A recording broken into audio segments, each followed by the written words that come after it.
Alam nyo, noong Enero 19, 2026, may isang malaking anunsyo na pwedeng-pwedeng magbago sa buhay ng milyon-milyong magsasakang Pilipino. Ang plano, magtayo ng 300 na bagong rice processing centers. Tara, alamin natin kung gaano kalaki ang magiging epekto nito sa ating agrikultura. Yan, yang mga salitang yan mula mismo kay Pangulong Marcos Jr. ang tumatama sa puso ng problema. Sigurado ako, pamilyar ka sa eksenang yan, yung palay na nakabilad sa kalsada. Pero alam mo ba, sa likod ng simpleng tanawing yan, may mas malalim na isyung tinatago. So, bakit nga ba big deal tong pagbibilad ng palay sa kalsada? Hindi lang to simpleng abala sa trafiko. Para sa mga magsasaka natin, ito yung araw-araw na laban nila para sa kanilang kabuhayan. At heto yung mga direktang epekto. Unang-ula, yung mga butil, nadudurog yan kapag nasasagasaan ng mga sasakyan. Tapos kapag biglang umulan o humangin, lipad lahat. Sayang. At ang pinakamasakit, dahil di kontrolado ang panahon, bumababa ang kalidad ng bigas. Ang resulta, bagsak presyo sa merkado. Pwede mo bang i-imagine? Yung 3 hanggang 4 na buwan ng pagod, puyat at pag-aasa mo? Tapos makikita mo lang na nasisira ang pinaghirapan mo dahil lang walang maayos na pasilidad. Hindi lang tulugi sa pera Sobrang sakit sa damdamin. It's heartbreaking. Pero teka, may pag-asa na ba? May solusyon na ba para dito? Well, bilang tugon sa matagal ng problemang yan, may isang napakalaking plano ang gobyerno. 300. Yan yung bilang. 300 na karagdagang rice processing centers ang planong itayo sa loob lang ng 1 taon. Grabe 'di ba? Isang malakihang hakbang to para tuluyang baguhin ang buong sistema.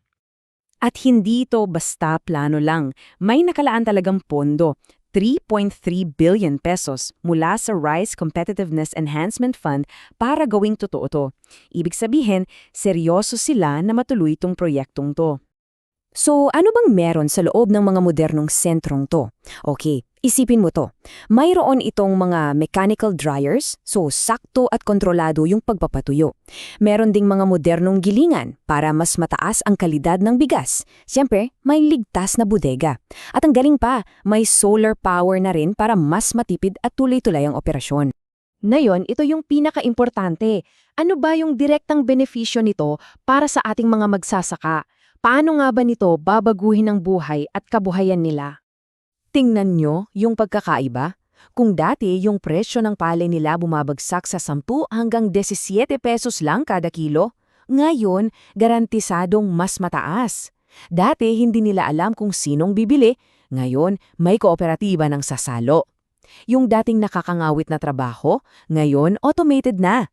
At yung produktong madaling masira, ngayon dekalidad na bigas na. Ang laki ng pagbabago. At para marinig nating mismo mula sa kanila, ayon kay Mercedita Situbal, isang magsasaka, sabi niya, malaking tulong po ito, napakaganda, hindi na kami mahihirapan. Yan yung tunay na boses mula sa mga taong direktang makikinabang sa programa. Okay, pero hindi lang to para sa mga magsasaka.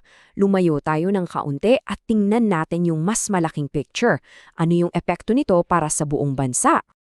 Ang pinaka-goal ng lahat ng to ay yung tinatawag na rice self-sufficiency.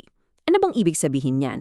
Simple lang, yung kakayahan ng Pilipinas na protektahan ang sarili natin mula sa mga problema sa supply sa buong mundo, sa pabago-bagong presyo at sa sobrang pag-asa natin sa imported na bigas. At alam niyo ba kung gaano to kahalaga? Tinataya ang 15 hanggang 20% ng ani ang nasasayang lang dahil sa mga lumang paraan ng pag-ani at pagpapatuyo. Imagine niyo, sa bawat 100 sako, mga 15 hanggang 20 ang nawawala lang. Yung mga bagong sentro, yan yung direktang solusyon sa problemang yan. At muli, binigyan diin to ng Pangulo. Ito'y usapin na ng pambansang seguridad. Kasi kung may sapat tayong supply, handa tayong harapin kahit anong krisis sa pagkain sa buong mundo. So, mahalagang tandaan na itong 300 na sentro, hindi to isolated na proyekto.